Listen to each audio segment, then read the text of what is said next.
ខ្ញុំចង់ស្នើទៅគណៈកម្មការឲ្យហ្វាងទទួលតំណែងនាយកតពីខ្ញុំ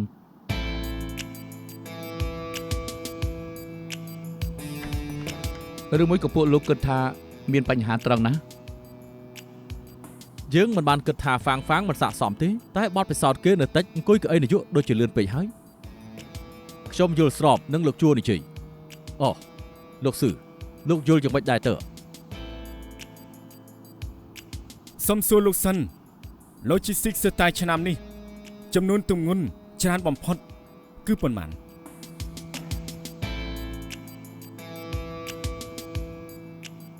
ហ្វាងប្រាប់ពួកគេទៅថ្ងៃទី12ខែ3ចំនួនទម្ងន់សរុប 130,000 តោនអញ្ចឹងជួយប្រាប់ពួកគេទៅថា Logistics ស្ទាយមានផ្លូវហោះហើរប៉ុន្មានខ្សែហើយចំនួនទម្ងន់ដឹកគឺប៉ុន្មានលើលោកនេះយើងមានផ្លូវហោះហើរ32ផ្លូវចំនួនទម្ងន់ដឹកជញ្ជូន 110,000 តោនអ្នកអង្គុយកៅអីនាយកមិនមែនស្ថិតលើអាយុការងារទេតែស្ថិតនៅលើសមត្ថភាពខ្ញុំហ៊ានប្រាប់ពលលោកថាមិនអាចរកអ្នកណាដែលស្គាល់ Logistics ស្ទាយច្បាស់ជាងហ្វាងបានទេ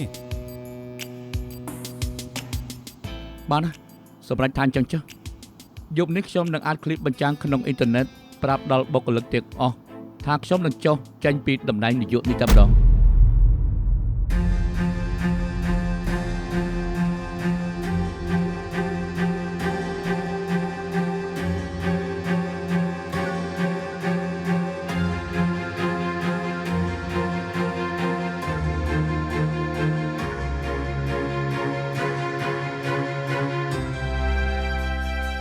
處境迴腸蕩氣，江河無盡流遍大地，心住樂兒讓那浪濤捲起，風絲血脈再沒遠離，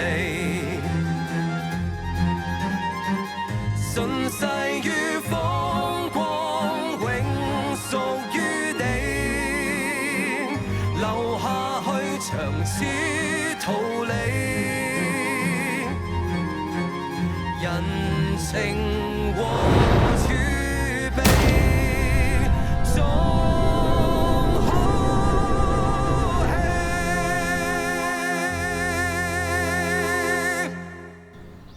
សងជឿយ៉ាងម៉េចពីអ្នកនឹងដេញចៅខៃចុះពីកៅអីទេគ្មានអ្នកណាដេញគេបានទេគឺខ្លួនឯងនឹងដែលដកខ្លួនឯងចេញមុននេះប្រាប់ហើយថាយើងពីរអ្នកមិនទទួលតំណែងជានាយកទេលើកនេះគិតយ៉ាងម៉េចគេស្នើឲ្យម្នាក់ឡើងធ្វើជានាយកហ្វាងខ្ញុំជឿជាក់ថាក្នុងរយៈពេល10ឆ្នាំគេនឹងក្លាយជាអ្នកជំនួញដែលគ្មាននរណាម្នាក់បានស្គាល់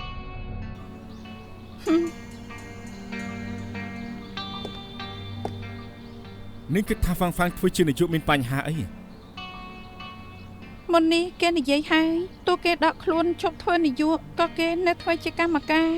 ពេលនេះគេគ្រាន់តែរើសអ្នកដែលទុកចិត្តបានធ្វើនាយកជំនួសល្អជាងឲ្យអ្នកផ្សេងមកធ្វើហ្វាងធ្វើជានាយកគ្មានបញ្ហាអ្វីច្រើនទេព្រោះចៅខៃគេស្គាល់ពី Logistics ស្ទាយច្បាស់ណាស់មានបញ្ហាអីអរគុណលោកចៅបានជួនអ្នកស៊ើបតាមដានទិញនីងគឺទៅហិរ៉ែមផ្ទុយចុងហ្វុងយ៉ាងម៉េច Candy អាឡូអ្នកនាងសំទិញនីងមករកអ្នកនាងពេលនេះខ្ញុំឲ្យគេចាំនៅបន្ទប់ប្រជុំខ្ញុំនឹងលោកស៊ឺនឹងតែជាមួយគ្នានៅមានទៀតអ្នកដែលមកជាមួយគេគឺ Gordon Lee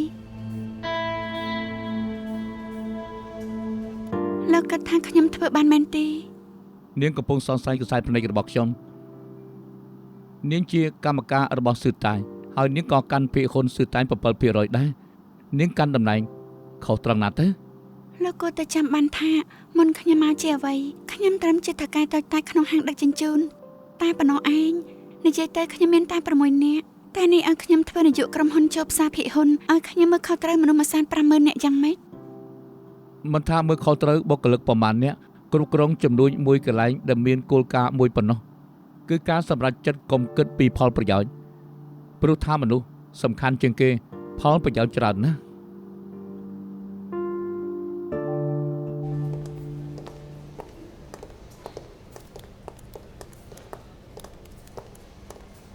Gordon សួស្តី សួស្តី គូតែប្រាប់ខ្ញុំបន្តិចខ្ញុំនឹងបានទៅទទួលលោក មិនចាំបាច់ទេ នៅនេះទិញមករកខ្ញុំឬសងឈីវ ខ្ញុំពិគ្រោះជាមួយនឹងទិញហើយដែលខ្ញុំមកពីសិង្ហបុរីគឺដើម្បីប្រាប់ពួកលោកខ្ញុំហើយនឹងអ្នកនាងទិញនឹងនាយទុនច្រើនអ្នកទៀតមាន project រួមគ្នាថ្មី តែនាងចង់សហការជាមួយឈើងហ្វុងឯងមិនមិនប្រាប់ខ្ញុំផង ខ្ញុំឃើញនាងជាមួយលោកស៊ឺទៅមកឈៀនហៃហុងកុងរវល់ខ្លាំងខ្ញុំមិនចង់រំខានទៅខ្ញុំទៅនិយាយជាមួយនឹង Gordon ពួកនាងមិនថាទេមែនទេ ឲ្យថាអ្វីទៅអ្នកនាងទិញនឹងទៅរកបងខ្ញុំក៏អូខេហើយបានន័យថា project នេះគួរឲ្យចាប់អារម្មណ៍នឹងឆាប់និយាយទៅ SME និងហិរញ្ញវត្ថុឈឹងហ្វុងរួមគ្នាទៅកាន់ភាគហ៊ុនស៊ឺតៃ1ភាគ3យើងមានភាគហ៊ុនច្រើនបំផុតហេតុអីធ្វើនាយកស៊ឺតៃមិនបានខ្ញុំពិគ្រោះជាមួយ Gordon ហើយនឹងជួយគ្នារុញមនុស្សម្នាក់ឲ្យអង្គុយកៅអីរបស់ស៊ឺតៃ ខ្ញុំជំទាស់ពេលយល់ព្រមដាក់ទុនឲ្យចៅខៃយើងគ្រាន់តែចង់រកកម្រៃមិនមែនចង់គ្រប់គ្រងក្រុមហ៊ុននេះពេលនេះពួកយើងក៏មានកម្រៃហើយហេតុអីត្រូវធ្វើដល់ថ្នាក់នេះ សងឈីវក៏ដល់ទៅម្ដងសារនិយាយគ្នាដឹងរឿងសិនទៅ ឈប់សិន project នេះខ្ញុំសម្រេចចិត្តតាំងពីនៅសិង្ហបុរីដោយសារតែខ្ញុំមិនបានមកពីគ្រោះតែមកសុំឲ្យសហការគ្នា ចុះបើពួកយើងមិនសហការវាយ៉ាងម៉េច សុងឈីង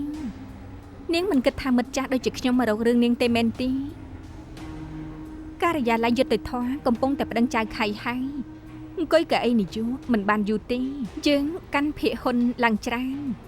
មិនគិតដល់ខ្លួនឯងផងបើពីអ្នកដែលយើងទុកចិត្តបានមើលខុសត្រូវក្រុមហ៊ុននេះសុងឈីងបើនាងសុកចិត្តនោះពួកយើងមានវិធីធ្វើឲ្យនាងបានក្លាយជានាយកក្រុមហ៊ុនរបស់ស៊ឺតៃ ពួកយើងមានការជឿជាក់សុងឈីវនាងស្នើខ្លួនទៅនាងប្រកាសជាបានសម្លេងភាកច្រើន បានហើយ Gordon ចាំទទួលលិខិតលាឈប់របស់ខ្ញុំទៅ តែចាក់ចិត្តសិនមានអីនិយាយគ្មានតាមសម្រួលទេ តើមិញហឹកកាហ្វេកំដរនៅនាងទិញសិនទៅខ្ញុំជាមួយសុងឈីវសូមទៅនិយាយគ្នាសិន បាន Gordon តាមពិតយើងមិនបាច់និយាយគ្នាទៀតទេព្រោះពេលលោកសុំឲ្យខ្ញុំបង្កើតហិរញ្ញវត្ថុឈឹងហ្វុងលោកធ្លាប់ប្រាប់ខ្ញុំនេះទូន4នាក់មានតួនាទីចេញលុយយ៉ាងច្រើនណាស់គ្រាន់តែប្រើពាក្យណែនាំតិចតួចដោយមិនលូកលាន់ការសម្រេចចិត្តសម្ដីសុងឈៀវទុកជាអញ្ញាសឹង ខ្ញុំមិនដែលភ្លេចទេច្រើនឆ្នាំមកនេះប្រហែល project ដែលនាងថាធ្វើក៏ធ្វើមិនធ្វើក៏មិនធ្វើលើកនេះថយមួយជំហានសិនបានទេ ខ្ញុំប្រាប់ឲ្យដឹងចុះរឿងដែលចៅខៃសេពថ្នាំហើយបើកបរជាល្បិចរបស់ទីងនីងគេចង់ទម្លាក់ចៅខៃហើយឲ្យគេកាន់តំណែងបើយល់ព្រមខ្ញុំនឹងខ្លាចជាអ្នកផ្សំគំនិន ខ្ញុំមិនខ្វល់ទេថាទីងនីងបានធ្វើអីយើងជាអ្នកជំនួញគិតត្រូវថាធ្វើយ៉ាងម៉េចឲ្យរកលុយបានច្រើនបំផុតពេលនេះធ្វើជានាយកហើយមិនបាច់ខ្វល់ពីពេលកំណត់3ឆ្នាំទំនាក់ទំនងយើងជាមួយនឹងស៊ឺតៃនឹងដើរទៅមុខជាបន្តទៀត ខ្ញុំមិនចាក់ចៅខៃពីក្រោយខ្នងខ្ញុំមិនខ្វល់នឹងលោកទេ បើមិនខ្វល់ទេឆាប់ចេញទៅខ្ញុំនឹងឲ្យតៅមីងធ្វើជំនួសបើតៅមីងមិនព្រមក៏ឲ្យទីងនីងធ្វើ បានចង់ដឹងណាស់ថាភាគហ៊ុនណាខ្លះលើកដៃឲ្យគូប្រជែងធ្វើនាយកក្រុមហ៊ុន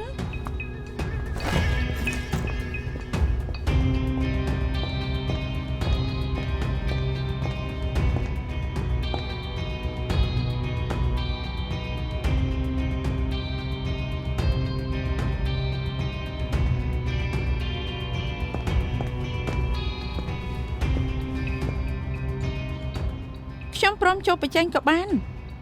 តែខ្ញុំមានលក្ខខណ្ឌលោកទៅប្រាប់ទីងនីងមុននឹងការិយាល័យយុត្តិធម៌ប្តឹងចៅខៃមិនខ្វល់គេប្រើវិធីអីត្រូវសងភាពស្អាតស្អំឲ្យចៅខៃ ត្រូវហើយទេទៅថា Gordon លួងលោមសុងឈីវឲ្យចូលប្រជែងបានទេ ខ្ញុំថាការទៅរួចគឺតិចណាស់នឹងចង់ប្រាប់ថាវាមិនអាចទៅរួចពួកនេះគិតទេថាបើសុងឈីវបដិសេធនោះត្រៀមផែនការសកួរឲ្យទៅ ផែនការសកូគឺឲ្យលោកចូលប្រជែង ការពិតទៅស៊ឺតៃនិងក្រុមហ៊ុនផ្សេងទៀតខុសគ្នាឆ្ងាយណាស់ស៊ឺតៃមានវប្បធម៌ជឿសម្គាល់ចៅខៃតែនិយាយថា គេមិនគួរគិតពីផលប្រយោជន៍ខ្លួនឯងត្រូវទទួលខុសត្រូវចំពោះសង្គមខ្ញុំចាំបានថាមានម្ដងនោះខ្ញុំជាមួយគេទៅហូបបាយនៅរោងអាហារពេលនោះជាអាហារថ្ងៃត្រង់ទាំងរោងអាហារពេញទៅដោយបុគ្គលិកយើង ត្រូវហើយតាមីងលោកដឹងទេថា logistics គឺតើមានបុគ្គលិកប្រមាណនេះ ប្រហែល 15,000 សែនមានអី ត្រូវតែវាក៏មិនមែនដែរព្រោះបុគ្គលិកម្នាក់ត្រូវមានគ្រួសារបានន័យថា logistics គឺតែចិញ្ចឹមមួយសែន 50,000 គ្រួសារឯណោះ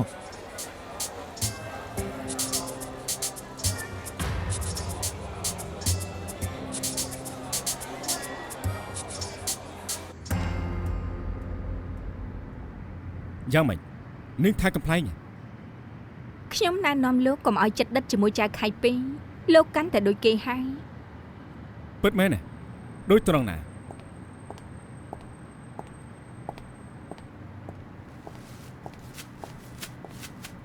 យ៉ាងម៉េចដែរគូដនព្រមតាមនាងទេ ខ្ញុំយល់ព្រមនឹង Gordon ខ្ញុំនឹងបញ្ចេញយកតំណែងនាយកជាមួយហ្វាងតើខ្ញុំបដូរចិត្តព្រមបញ្ចេញមែនវាមានបញ្ហាត្រង់ណាតាមគោលការណ៍ខ្ញុំជាអ្នកបង្កើតហិរញ្ញវត្ថុឈើងហ្វុងតែភាគហ៊ុន 80% បែរជានៅក្នុងដៃពួក Gordon ខ្ញុំនឹងលោកគ្រាន់តែធ្វើការឲ្យគេបើខ្ញុំមិនស្ដាប់ពួកគេនឹងទម្លាក់តំណែងខ្ញុំគ្មានជំរឿ ទីនេះមានតែពួកជើងពីរនាក់គ្មានអ្នកផ្សេងទេនឹងនិយាយការពិតមកថានឹងកំពុងគិតអី កុំគិតច្រើនពេកអីហេតុផលដែលខ្ញុំយល់ព្រមជាមួយ Gordon ស្រួលណាស់ខ្ញុំមិនចង់ឲ្យចំនួនដែលខ្ញុំបង្កើតឡើងយ៉ាងលំបាកបាត់បង់នៅក្នុងពេលមួយយប់លោកសាកគិតមើលទៅខ្ញុំធ្វើនាយកស៊ឺតាយក៏ជារឿងល្អដែរបានទីនេះដណ្ដើមធ្វើហ្វាងអាចឈ្នះគេទេ ណែស្ដាប់ខ្ញុំសិនដឹងទេថាហេតុអីក៏ទីនេះចង់ឲ្យនឹងធ្វើជានាយកគឺគេចង់ឲ្យនឹងបាច់ធ្វើស៊ឺតាយអញ្ជើញ SME ចូលនឹងស្គាល់គេជួយមកឲ្យដឹងថាគេគិតបែបណា មិនទុកចិត្តខ្ញុំទេបើខ្ញុំបានធ្វើនាយកខ្ញុំក៏អាចរារាំងគេបានណា រារាំងបែបណាពេលនេះទីនេះនឹងពួក Gordon គឺជាក្រុមតែមួយកាន់ពីហ៊ុនស៊ឺតាយ 37% ទោះបីជានឹងធ្វើជានាយកក៏បានត្រឹមតែអាចងដែរ បានហើយខ្ញុំមិនចង់បញ្ចេញពីរឿងដែលមិនទាន់កើតឡើងខ្ញុំសួរលោកតែមួយម៉ាត់បើខ្ញុំបញ្ចេញលោកគាំទ្រខ្ញុំទេ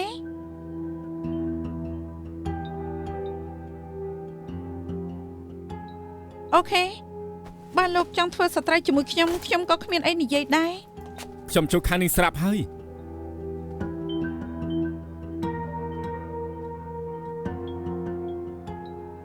អរគុណហើយ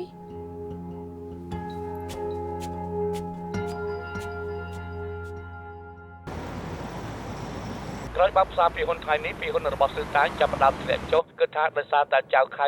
ចេញមកប្រកាសថាចុះចេញបិទផ្សារពីហ៊ុនក្នុងតម្លៃពីហ៊ុន$175ធ្លាក់ចុះតែ 2% ចៅខៃព្រមឲ្យហ្វាងធ្វើជានាយកស៊ឺតាយពិតមែន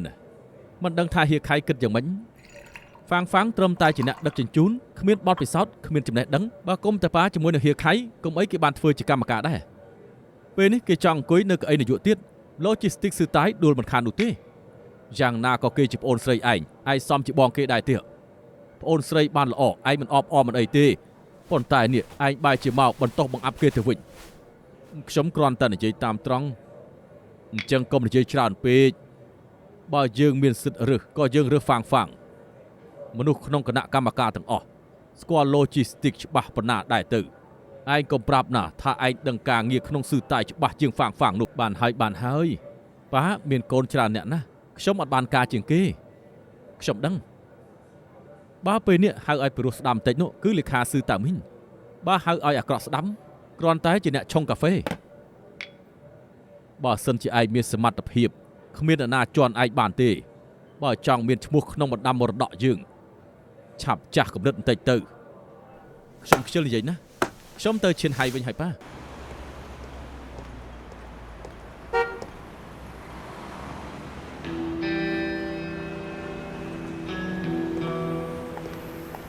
សួស្ដីលោកស៊ីងខ្ញុំគឺទីងនីង អ្នកនាងទីងមែនទេ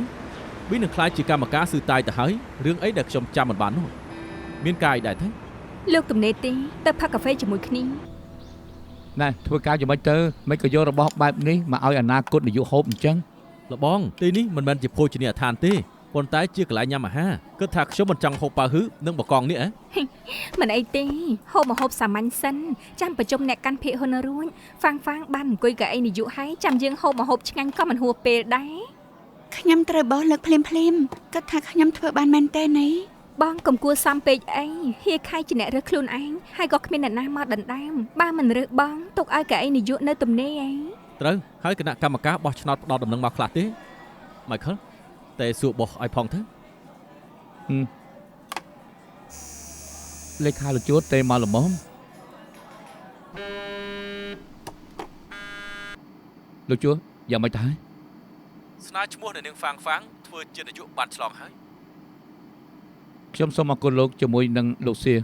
តែមិនមែនតែឈ្មោះនៅនាងហ្វាងតែម្នាក់ទេនៅមានម្នាក់ទៀត នេះណា គឺស៊ឺតាមិញបានស្នើឈ្មោះនៅនាងឈៀវឲ្យចូលដណ្ដើមដែរឆ្លងសមាជិកជាឯកច្ឆន្ទ អរគុណណាស់ មានអីមែនទេឬហ្វាំងមិនឆ្លងការត្រួតពិនិត្យរបស់សមាជិក ឈ្មោះរបស់បងឆ្លងហើយ Yes តែក្រៅពីបងនៅមានឈ្មោះម្នាក់ទៀតក៏ត្រូវបានឆ្លងដែរនៅនាងសុងឈៀវ នៅនាងសង្ព្រមឈរឈ្មោះល្អបំផុតហើយហេតុអីនាយកសង្ឃធ្វើនាយកមិនល្អមែនទេ បើនៅនាងសុងឈរឈ្មោះបងអាចនឹងមិនជាប់កថាបានព្រោះយ៉ាងណាគាត់ក៏ជាអធិរាជស្រីអ្នកវិនិយោគ ការចេញសម្លេងទីប្រជុំគឺតាមភាគរយពីហ៊ុនហិរញ្ញវត្ថុឈឹងហ្វុងរបស់ឆុងឈៀវគឺកាន់ពីហ៊ុន 17% ឲ្យតែគេបាន 15% ក៏ច្រើនជាងពីហ៊ុនបោះជាមួយនឹងនាងហ្វាងរួមគ្នា យ៉ាងម៉េចនឹងខ្ញុំប្រាប់ហើយថាខ្ញុំអាចមិនឈ្នះ យើងចោះចាញ់ស្រួលមិនបានទេបងស្រីពួកយើងគាំទ្របងប្រកាសជាឈ្នះ មែនហើយមកប្រកាសជាឈ្នះ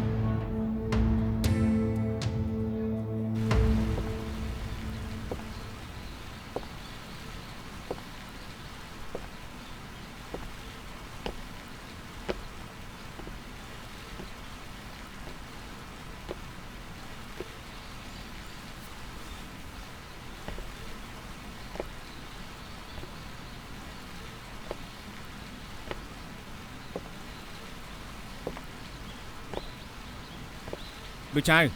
យ៉ាងម៉េចដែរឃើញលទ្ធផលជ្រើសរើសសមាជិកហើយនៅ មុននេះលោកចូលទេមកប្រាប់ថាហ្វាងជាមួយនឹងអាឈៀវឆ្លងកាត់ការត្រួតពិនិត្យសមាជិកហើយគេប្រាប់ខ្ញុំថាអ្នកដែលស្នើឈ្មោះអាឈៀវគឺលោកអត់ត្រូវខ្ញុំចង់ដឹងថាហេតុអីបានជាលោកបដូរចិត្ត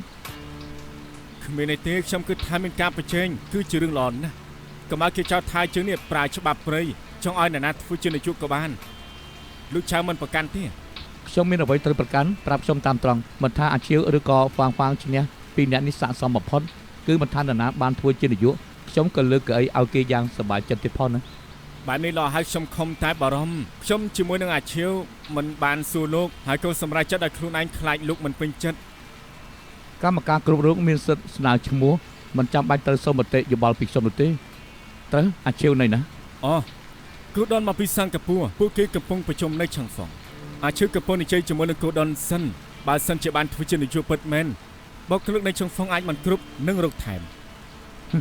ធ្វើមើលទៅអាឈៀវត្រូវតែឈ្នះអញ្ចឹងលោកក៏ដឹងដែរថាហ្វាងមិនទាន់ចាញ់ទេ កុំលេងសើចអីលោកចៅលោកឈ្នះស្នើសុំឈ្មោះហ្វាងលោកហ៊ាននិយាយថាពួកជើងនេះឈ្នះមិនរំខានទេ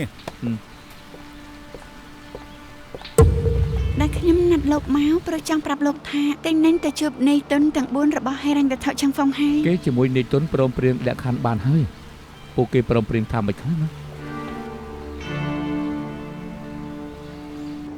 ដឹងហើយមែនទេថាលោកត្រូវប្រាប់អ្នកកសែតថាម៉េច កុំបារម្ភអីត្រូវនិយាយយ៉ាងម៉េចខ្ញុំគិតទុកក្នុងខួរក្បាលខ្ញុំអស់ទៅហើយខ្ញុំនឹងប្រកាសប្រាប់អ្នកកសែតទាំងអស់គ្នាថាហ្វាងគឺជាកូនស្រីប៉ាខ្ញុំជាមួយនឹងស្រីផ្សេងនៅខាងក្រៅម្នាក់ទៀតលោកប៉ារបស់ខ្ញុំគាត់រួមដៃជាមួយនឹងចៅខៃឲ្យអ្នកដែលមិនចេះធ្វើជំនួញមកធ្វើជានាយកសម្រាប់ថាខ្ញុំនឹងធ្វើឲ្យពួកគេអាក្រក់បំផុតខ្ញុំនឹងជេរឲ្យកប់មាត់តែម្ដង ចង់ដឹងថាពួកកម្មការព្រមលើកដៃឲ្យហ្វាងទៀតទេ មកជុលមួយ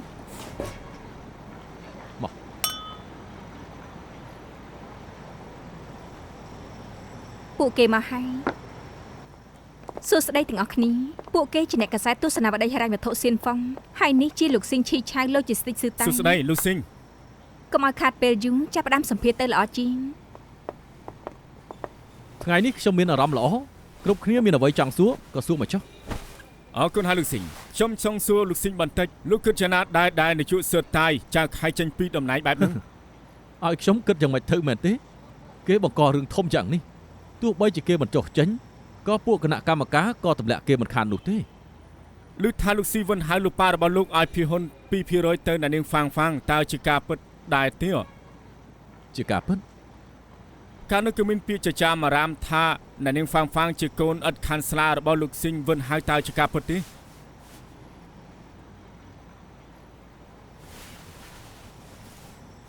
រឿងដែលលោកនិយាយទៅឮមកពីណាវាមិនពិតនោះទេខ្ញុំមានប្អូនប្រហែលអ្នករឿងអីខ្ញុំមិនដឹងនោះណែលោកប៉ាខ្ញុំគាត់ចូលចិត្តលើកក្មេងចំនួនក្រោយណាកាលនោះគាត់ចង់ជំរុញចង់រកអ្នកដែលស្គាល់ Logistics ពិតប្រាកដចូលរួមគណៈកម្មការហើយគាត់ក៏រើសយកហ្វាងទើបឲ្យភាគហ៊ុនទៅហ្វាង 2% ដល់បានចូលគណៈកម្មការមានបញ្ហាអីទៅ សុំទោសផងជួយផ្អាកសិន Vincent លោកគួរតែសម្រាប់គិតឲ្យច្បាស់សំតបល្អទី នាងមិនពេញចិត្តចម្លើយរបស់ខ្ញុំមែនទេអ្នកនាងទីងតែមនុស្សដូចជាខ្ញុំនេះចូលចិត្តនិយាយការពិតខ្លាំងណាស់ទោះជាសួរខ្ញុំប្រមាណដងទៀតក៏ខ្ញុំនៅតែតបបែបនេះឯង អ្នកនាងទីងឲ្យបន្តទៀតទេ ឈប់បន្តហើយខ្ញុំត្រូវត្រឡប់ទៅឈៀនហៃប៉ុណ្ណឹងចុះ លោកមិនពេញចិត្តអ្វីដែលខ្ញុំឲ្យមែនទេនិយាយតែបើខ្ញុំធ្វើបានខ្ញុំប្រកាសជាអូខេ នាងចង់ឲ្យខ្ញុំមូលបង្កាច់ហ្វាងខ្ញុំចង់បានអ្វីនាងប្រកាសជាលើកឲ្យខ្ញុំតែខ្ញុំខ្លាចថាពេលហ្វាងធ្លាក់ហើយនាងបាត់បង់ការចងចាំ លោកមិនទុកចិត្តខ្ញុំមិនអីទេតែបើហ្វាងបានធ្វើជានាយកតែលោកបានប្រយោជន៍អ្វីដែរបើគេព្រមជួយលោកក៏មិនបាច់ដើរតាមស៊ឺតៅមីងត្រកត្រង់តែមែនដែរទេ ប្អូនស្រីខ្ញុំម្នាក់នេះស្គាល់កាន់តែយូរគឺកាន់តែយល់ពីគេបើសិនជាគេបានធ្វើជានាយកហើយណាស់ក៏គ្មាននរណាហ៊ានប៉ះពាល់ខ្ញុំបើសុងឈឺធ្វើជានាយកគេនឹងខ្វល់ពីខ្ញុំដែរទេនាងគិតថាខ្ញុំឈួតមែនទេ គ្មានខួរក្បាលមែន បន្តិចទៀតខ្ញុំនឹងប្រជុំធំហើយលោកនឹងស្ដាយក្រោយដែលរើសខាងខុស យ៉ាងម៉េចហើយតើមីងប្រាប់លោកអត់ថាហេតុអីខ្ញុំបដូរចិត្តមកដណ្ដើមតំណែងជាមួយហ្វាងវិញ នាងមានភាគហ៊ុន Logistics ស៊ឺតាយជាភាគហ៊ុនរបស់យើងនាងមានសិទ្ធិឈរឈ្មោះជានាយកស្រាប់ទៅហើយខ្ញុំមិនគិតថាត្រូវមានហេតុផលអ្វីច្រើននោះទេ ហើយហ្វាងថាម៉េច មុននេះពេលដែលខ្ញុំជូនគេទៅវិញគេប្រាប់ថាមិនបានរំពឹងអ្វីច្រើននោះទេគ្រាន់តែចង់ជួយ ឈឹងហ្វុងកាន់ភាគហ៊ុន 17% មិនមែនបានន័យថាត្រូវតែឈ្នះទេលោកនឹងហ្វាងរួមគ្នាភាគហ៊ុនច្រើនជាងខ្ញុំ តាមពិតនាងអាចធ្វើបានតរអ្នកដែលកាន់ភាគហ៊ុនស៊ឺតាយក្នុងដៃឲ្យជួយទៅ មិនបាច់បត់បែនទេលោកចង់សួរខ្ញុំថាបានជួបទិញនីងអត់មែនទេ SME កាន់ភាគហ៊ុនស៊ឺតាយ 20% នាងបានសម្លេងគេមកលើភាគហ៊ុនខ្ញុំជាមួយនឹងហ្វាងហើយ អេយ៉ាងម៉េចក៏គេជាមិត្តស្រីចាស់លោកដែរបើលោកសុំឲ្យគេលើកដៃឲ្យហ្វាងគេអាចយល់ព្រមក៏ថាបាន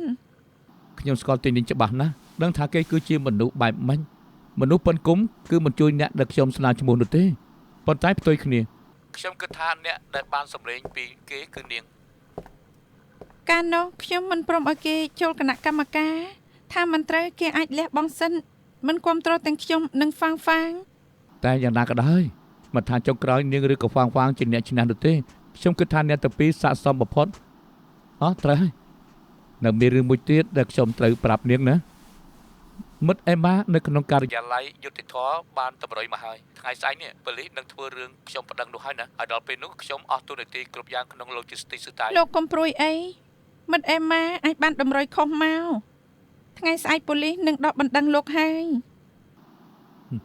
ឱកាសសឹងតែស្មើសូន្យតែសូមឲ្យដូចមាត់នាងណាបានណាជុំនិយាយ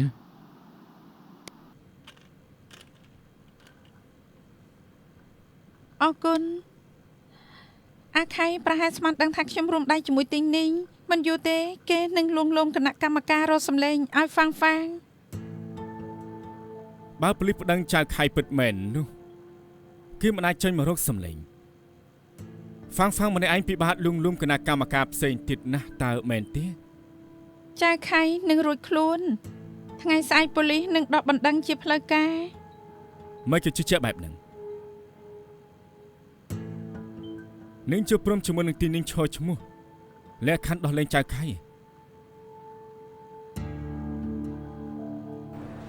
ស្អែកទីងនីងនឹងណាត់ឈឹងលូចេញមក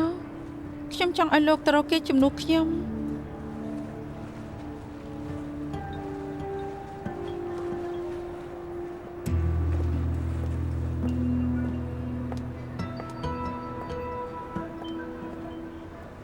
ទីងនីងណាត់នាងចេញមកជួបខ្ញុំហ៎លោកសឺមានការអីជាមួយខ្ញុំពេលនេះខ្ញុំឈប់ពាក់ព័ន្ធជាមួយ logistics សឺតៃហើយមិនដឹងថាយើងមានអ្វីត្រូវនិយាយគ្នាទៀតទេថ្ងៃនេះចៅខៃត្រូវប៉ូលីសប្តឹងជាផ្លូវការខ្ញុំចង់ពើនឹងឲ្យជួយបកស្រាយនាងឲ្យចៅខៃផឹកកាហ្វេដែលនាងលាយសារធាតុគ្រឿងញៀនដោយគេមិនបានដឹងខ្លួនហើយក៏កើតឧបទ្ទវហេតុមែនដែរទេខ្ញុំមិនដឹងថាលោកនិយាយពីរឿងអីលោកចង់ខ្ញុំផ្ដោតចម្លើយបំភ្លឺហើយសុំតើខ្ញុំធ្វើដូច្នេះមិនបានខ្ញុំមិនបានឲ្យនាងកុហកទេឲ្យតែនិយាយការពិត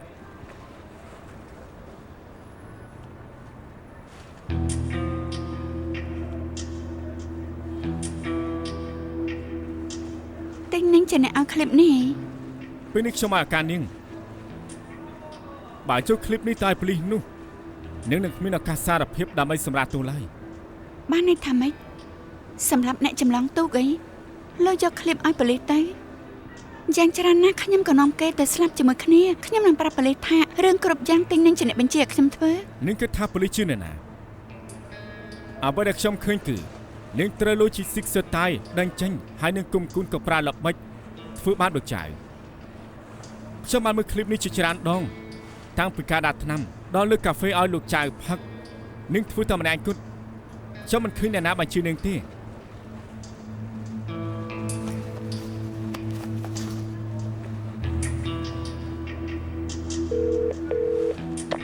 ខ្ញុំគឺទីងនីងពេលនេះទទួលទូរស័ព្ទមិនបានមានអ្វីផ្ញើសារទុកខ្ញុំនឹងឆាប់តាក់ទងទៅវិញ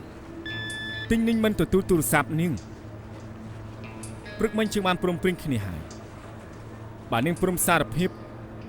នាងនឹងបានសម្រាប់ទោសចរណាគឺជាប់គុក2ឆ្នាំកំព្រួយអីអំឡុងពេលនេះទីងនីងនឹងជួលមនុស្សឲ្យមើលថែកំប្រុសរបស់នាងពេលដែលចេញពីគុកហើយនោះឲ្យនាងសាគិតនាំកំប្រុសនាងទៅអាមេរិកថែមទាំងឲ្យនាងធ្វើការនៅ SME សាខាធំបន្តខ្ញុំដឹងថានាងប្រហែលជាតូចចិត្តណាស់តែអ្នកដែលតូចចិត្តជាងគេគឺលោកចៅនាងសំណាងល្អណាស់បើសិនជាឡានលោកចៅបុកគេឲ្យមានអ្នកស្លាប់វិញនោះខ្ញុំដឹងថាលោកចៅជាមនុស្សល្អខ្ញុំក៏មិនចង់ធ្វើបាបគាត់ខ្ញុំពេលនេះលោកចៅធ្វើជាអ្នកជួយលែងបានខ្ញុំថានាងមិនចង់ឃើញគាត់ជាប់គុកទេ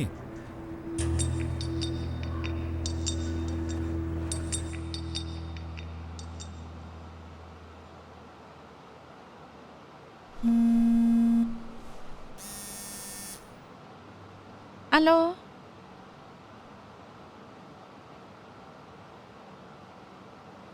អរគុណហើយជួបគ្នានៅសឺតាយ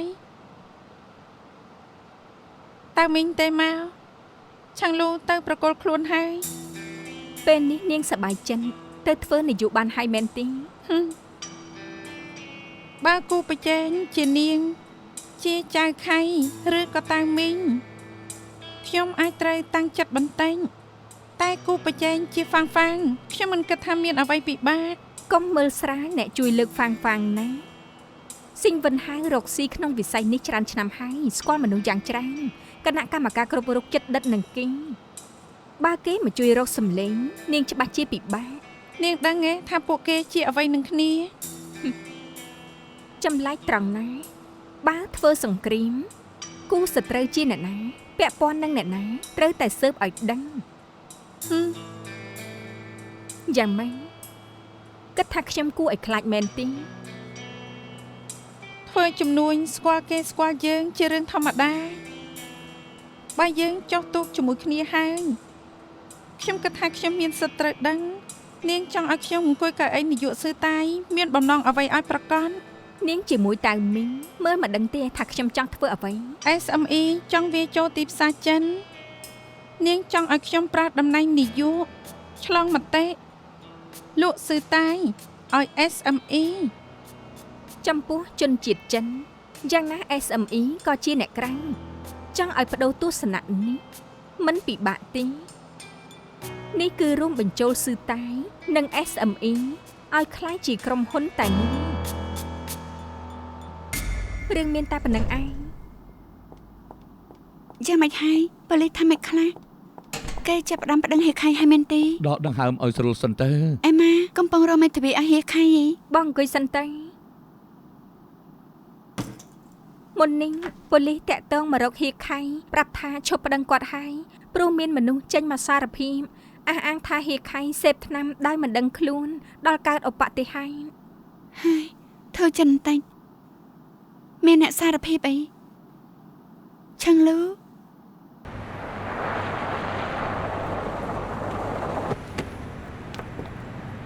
ចាំមិនដែរស៊ើបដឹងហើយនៅថាគេចង់ប្រើល្បិចអីដែរ គេចង់ឲ្យខ្ញុំធ្វើនាយកនៅកណ្ដាល SME ជាមួយសឺតាយខ្ញុំត្រូវធ្វើឲ្យឆ្លងមតិរួមជំនួយនេះបញ្ចូលគ្នា រួមបញ្ចូលមកប្រាប់ថារួមបញ្ចូលទំហំក្រុមហ៊ុនគឺខុសគ្នាឆ្ងាយណាស់មិនជឿស្រួលស្ដាប់គឺលេបយកនាងប្រហែលជាមិនគិតទេថាពីខ្លាចជានាយកហើយនោះនឹងព្រមធ្វើតាមសម្ដីគេនោះ ចាំឲ្យឆ្លងថ្ងៃនេះសិន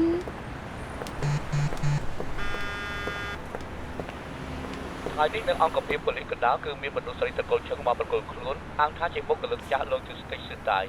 ដោយសារមិនពេញចិត្តដែលត្រូវគេដេញចេញក៏លាយខូកេនចូលទៅក្នុងកាហ្វេចៅខៃនាយកលោកទិស្តិចសឺតាយដល់ធ្វើឲ្យកើតហេតុគ្រោះថ្នាក់ចរាចរណ៍នៅវិថីតេវូពេលនេះប៉ូលីសបានដកពាក្យបណ្ដឹងរបស់ចៅខៃហើយ បងរួចខ្លួនហើយបងរបស់យើងរបស់យើងខ្លួនហើយអត់ចាំណា ខ្លួនហើយមែនហើយ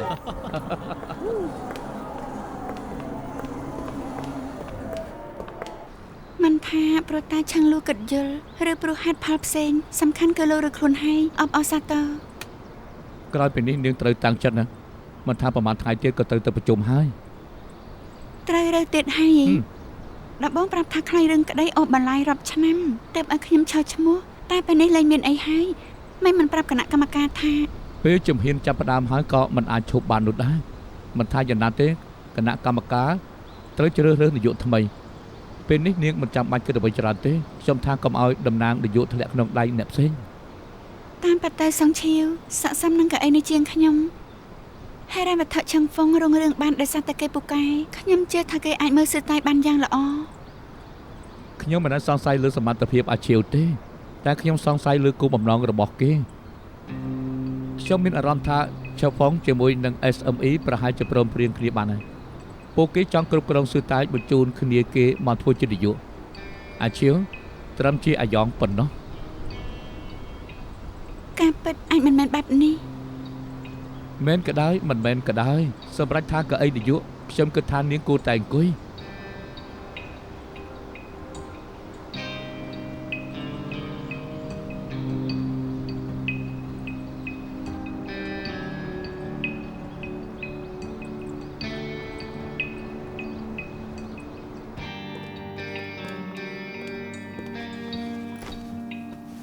ខ្ញុំមកប្រាប់ឲ្យលោកដឹងថាហេតុអីខ្ញុំដូរឈ្មោះឈរឈ្មោះជានាយកសឺតាយព្រោះខ្ញុំគិតថាលោកស្នើឈ្មោះហ្វាងជាការសម្រេចចិត្តដាច់ខុសឆឹងហ្វុងជាកម្មការរបស់សឺតាយខ្ញុំមិនព្រមឲ្យអ្នកដែលមិនសមមកធ្វើជាមេដឹកនាំទេវិធីដែលស្រួលបំផុតគឺឲ្យខ្ញុំអង្គុយកៅអីនាយក នាងគិតបែបនេះតាមពិតខ្ញុំយល់ខ្ញុំក៏ចង់ប្រាប់ថាខ្ញុំមិនដែលសោកស្ដាយនឹងការសម្រេចចិត្តលើកនេះនោះទេ ខ្ញុំគិតថាការសម្រេចចិត្តលោកប្រាស់អារម្មណ៍ច្រើនពេកពេលនេះលោករើសអ្នកដែលលោកទុកចិត្តបានតែលោកធ្លាប់គិតទេថានាយកជាតំណាងមនុស្សទាំងក្រុមហ៊ុនហ្វាងមិនអាចស័ក្តិសមជាងខ្ញុំម្យ៉ាងលោកក៏ទុកចិត្តខ្ញុំដែរ ទោះខ្ញុំទុកចិត្តនាងក៏គ្មានប្រយោជន៍អ្វីនោះដែរឈ្មោះរបស់នាងគឺបានស្នើរួចទៅហើយរឿងបន្តពីនេះគឺត្រូវសម្រេចចិត្តនៅទីប្រជុំធំ អ ឲ្យទៅលោកទុកចិត្តខ្ញុំបានហើយបើលោកទុកចិត្តថាខ្ញុំធ្វើបានលោកលើកដៃឲ្យខ្ញុំទៅយើងពីរអ្នករួមគ្នាលើ 40% យ៉ាងណាក៏ឈ្នះដែរការបោះឆ្នោតលើកនេះទុកថាជាជំហាន លោកចង់ឲ្យខ្ញុំប្រាប់ហេខៃឲ្យរើសសង្ឈាធ្វើនាយកមែនទេ មែនហើយនឹងស្ដាប់ខ្ញុំណាដំបូងខ្ញុំមិនដឹងថាទិញនេះគេចង់ប្រើល្បិចអីនោះទេហើយម្យ៉ាងទៀតខ្ញុំគួរឧស្សាហ៍និយាយគិតដល់ប្រយោជន៍រួមបើសិនជាលោកចៅព្រមឲ្យបន្ទុកទៅសងឈៀវនឹងបានកាន់ភាគហ៊ុនលើពី 40% ភ្លាមនោះបើសិនជាគ្មានការថ្លោះថ្លុយគឺច្បាស់ជាឈ្នះណែប៉ុន្តែដែលសំខាន់នឹងកុំប្រកាន់ខ្លួនត្រឹមជាអ្នកកងសកូក្នុងការបោះឆ្នោតអី ខ្ញុំមិនប្រកាន់ទេខ្ញុំដឹងថាគ្មាននរណារើខ្ញុំទេតែបើសិនពួកលោកចង់ឲ្យហេខៃគ្រប់គ្រងពួកលោកគួរតែប្រាប់គាត់ខ្លួនឯង បន្ទុកដែលខ្ញុំឲ្យនៅពេលនោះខ្ញុំឲ្យហ្វាងតែម្នាក់គត់ព្រោះថាខ្ញុំបខំឲ្យគេឈរឈ្មោះខ្ញុំមិនអាចបោះបង់គ្នាគឺព្រោះតែសម្លេងរបស់នាងទេ ដែលលោកសម្រេចចិត្តបែបនេះព្រោះខ្ញុំបដិសេធលោកមុនតាំងពីដើមដល់ចប់ហ្វាងមិនមែនលេខ1ក្នុងចិត្តលោកត្រូវទេ ត្រឹមត្រូវពីមុនហ្វាងនៅលេខរៀងក្រោយនាងនិងតៅមីងប៉ុន្តែថ្ងៃនេះអ្នកដែលខ្ញុំរើសនោះគួរតែជាគេម្នាក់គត់ អាខៃកុំយកទៅចិត្តពេលនេះបានទេហ្វាងមិនស័ក្តិសម ហ្វាងធ្លាប់គិតទេថាកៅនេះជួបមិនមែនអង្គុយស្រួលដោយការគិតទេកន្លងមកបើសិនជាគ្មានលោកចៅជាន់ពុកគណៈកម្មការស៊ឺតាយគឺដួលជួមកហើយណាមិនចាំបាននិយាយថានឹងធ្វើបានឬអត់ទេមុនបញ្ចេញនឹងត្រូវគិតថាកៅអីនេះជួបនេះសមនឹងនឹងឬមួយក៏អត់ បើសួរថាស័ក្តិសមឬអត់ខ្ញុំសួរសង្ឈាមិនបានស្រាប់ហើយតែបើខ្ញុំឈ្នះការប្រជែងហេខៃនឹងជួយខ្ញុំហើយលោកសឺក៏ត្រូវជួយដូចគ្នា ខ្ញុំមិនយល់ហេតុអីបានជានឹងរឿងរស់ដល់ម្លឹង ខ្ញុំក៏មិនយល់ដែរថាហេតុអីនៅសុកស្រាប់តែសង្ឈាបដូរចិត្តមកប្រជែងព្រោះលោកមានអ្វីលាក់បាំងនឹងយើងមែនទេ ប្រាប់តាមត្រង់មកក្រោយខ្នងខ្ញុំនាងលួចទៅរកទិញឌីងព្រមព្រៀងគ្នាឲ្យមិនទេទើបបដូរចិត្តមកប្រជែង ខ្ញុំនិយាយជាមួយទិញនីងពិតមែនតែខ្ញុំមិនបានក្បត់លោកគិតខ្លួនឯងទៅហេតុអីឆឹងលូព្រមទៅសារភាពខ្ញុំធ្វើដើម្បីលោកច្រើនយ៉ាងតែលោកមិនដឹង ទោះពួកលោកចាត់ការរឿងក្តីឲ្យហេខៃបានតែបើបែបនេះត្រូវប្រកល់សិទ្ធិគ្រប់គ្រងស៊ឺតាយហេខៃមិនធ្វើខ្ញុំក៏មិនធ្វើ បានន័យថាខ្ញុំនិយាយអីក៏នឹងមិនបដូរចិត្តដែរហេអរគុណសម្រាប់កាហ្វេជួបគ្នានៅប្រជុំធំចុះ បានន័យថាក្នុងដៃនាងមានសម្លេងរបស់ទិញឌីងនាងក៏បានទៅ 40% ហើយហេតុអីនៅចង់បានសម្លេងខ្ញុំទៀតមិនជឿជាក់អាចឈ្នះហ្វាង ខ្ញុំនិយាយអីក៏គ្មានប្រយោជន៍ដែរបើសិនដូច្នេះឲ្យអ្នកកាន់ភាគហ៊ុនសម្រេចចុះ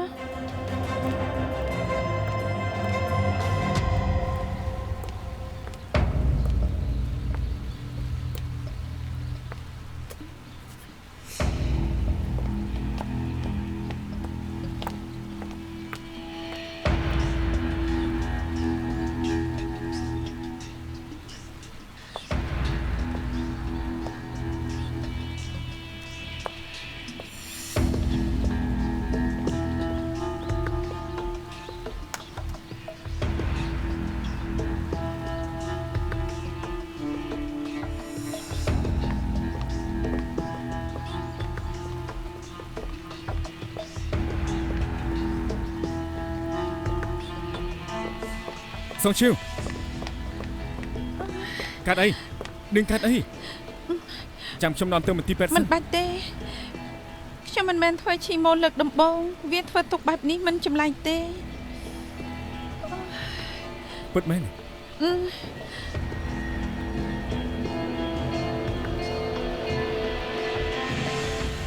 ខ្ញុំបារម្ភពីសុខភាពនាងណា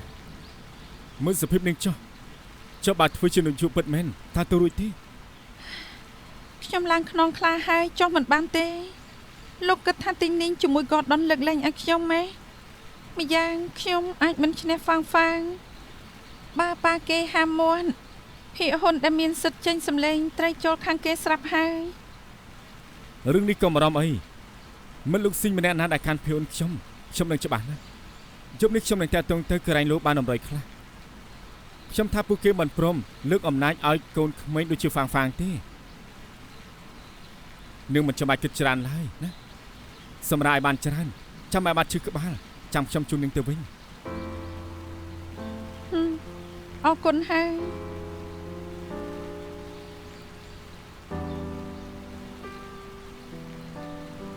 ត្រូវហើយ Candy ប្រាប់ខ្ញុំហើយពេលនេះគេប្រជុំជាមួយវិវិនធនាគារយ៉ុងជីគេឧស្សាហ៍សួររកលោកណាលោកជួយទៅធ្វើ project នឹងបន្តិចទៅកុំឲ្យអ្នកផ្សេងគេសួររក មានរឿងបែបហ្នឹងយ៉ាងម៉េចហ្នឹងនាងជានារីដែងតើមិនក៏ចូលចិត្តស្ដាប់រឿងសឹកសឿបែបហ្នឹង លោកស្មានថាគ្មានអ្នកចាយចង់ខ្ញុំទេសួរ Candy ហើយនៅថាខ្ញុំបានបាច់ការមួយខែប្រហែលបាញ់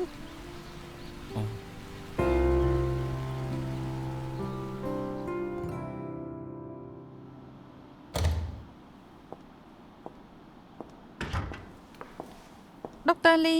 យ៉ាងម៉េចហើយបានលទ្ធផល MRI ហើយនៅ បានមកហើយដុំសាច់នៅលើថ្ងាសអ្នកនាងក្រោយធ្វើឈីម៉ូហើយមិនព្រមរុញសោះ នាងកំភៃអី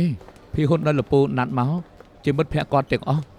នាងគិតថាហូបជាមួយនឹងលពូលោកអ៊ំជជែកគ្នាលេងមិនបាច់តានតឹងពេកទេ ក៏ផ្លែនេះអេម៉ាជាអ្នករើសឲ្យខ្ញុំមើលទៅដូចជាផ្លូវការពេកហើយទេដឹង អត់ទេស្រស់ស្អាតណាស់ប្រកបណាស់បើខ្ពស់ជាងនេះបន្តិចនឹងកាន់តែ perfect ប្រាប់តាមត្រង់ណា លោកគាត់ថាខ្ញុំមានអារម្មណ៍លេងសើចជាមួយអី មិនក៏ប្លែកទេ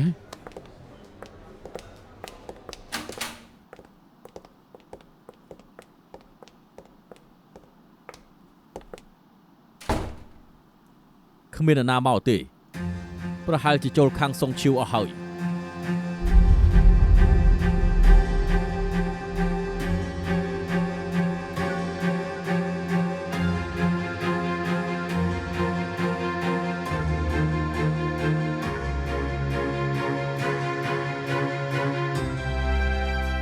跌宕處境迴腸蕩氣，